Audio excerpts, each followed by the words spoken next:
My name is Shirley Abraham. I am from Vanuatu and I work for Vanuatu Association of NGOs, VANGO.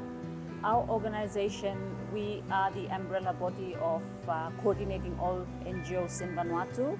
So our members are categorized between INGOs, national NGOs, community-based organization, local NGOs, and faith-based organization associations within the community. Any groupings in the community that does work with the community and work for not-for-profit and also social enterprise activities in the communities. I have come to learn especially the safeguarding when attending this workshop. I know the terminology like within the areas of my work because it was written in some of our operational staff manual. However, the content, to fully understand the content and the principles of the safeguarding was an opportunity for me to learn that more in depth when I attended the workshop here. It's very important. We see a lot of issues that are rising, especially around safeguarding, but we don't dealt with because sometimes we feel that we felt like it's more of a cultural issue. It could be just a cultural norm. It could be just the patriarchy way of doing things, the hierarchical way of doing things in an organization. But when you come here, when you participate, you realize that there are a lot of areas where you really need to put on your safeguarding lens as you are working within the development field or as a manager, heading an organization or within the board of maybe director within the governance level. You need to have safeguarding lens in order for you to identify those issues and address them. It's very, very important that we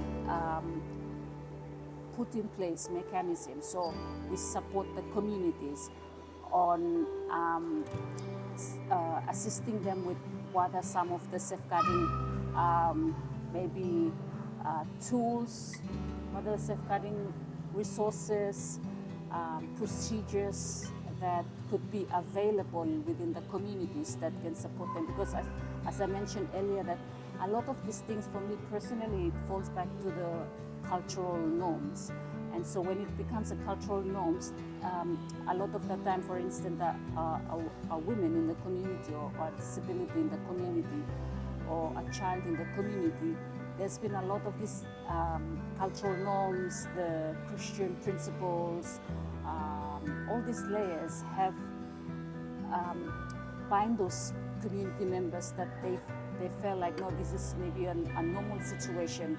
Whereas when you're looking at safeguarding, you realize that, no, hang on, I think we need to play a very important role to start going to the communities or within our members or within our constituency, supporting them on some of the safeguarding mechanisms that could be put in place to help the community whenever there's a safeguarding issue. I see the role of Oxfam as they go more deeper into localization and decolonization. I feel like they are really, for me, I would say that they have ticked a lot of boxes, especially when it comes to putting locals, communities at the forefront of making decisions, making changes, ownerships and all that. So this is one thing that I've noticed about Oxfam, that they have driven those changes especially. And I could say that maybe in the next 1 year we would see a lot of community organizations are rising up, taking ownership, taking lead in whether or not humanitarian changes, humanitarian responses, maybe gender mainstreaming, leadership roles. All these changes we will see because Oxfam is really working very hard, especially maybe from my own perspective in supporting localization and decolonization of maybe practices within the community level.